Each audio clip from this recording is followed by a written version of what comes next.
Using Google as a lead generation tool is not easy. If you're serious about making it work for you, you have to keep up with updates and trends. So what's new with Google? Here are 3 things to consider in the coming months. Number 1, switching to GA4. Google wants you to start using Google Analytics 4 starting in July 2023, but you should get familiar with the platform now.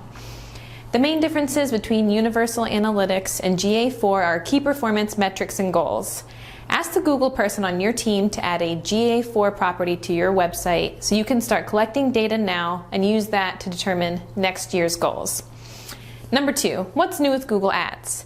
Google is promoting their new Performance Max campaign track. With Performance Max, you tell Google what your budget is, what your goal is, and then they will shoot out display ads, and you'll have your ads on Gmail, Discover, Search, and YouTube as well. If you go this route, your ads will be everywhere. This can be good if your goal is brand awareness and you want to automate that process as much as possible. With this campaign, you don't have to write ads. You don't have to adjust anything, you'll just start gaining impressions. Number 3, my third tip is for Google Search. Of course, search is getting smarter all the time. So what does that mean for you? Your content marketing should work for both robots and humans if that's possible. For example, Google will rank you higher when you cut to the chase, right? We're thrilled instead of we're very excited. And use politically correct collective pronouns like person-kind instead of mankind.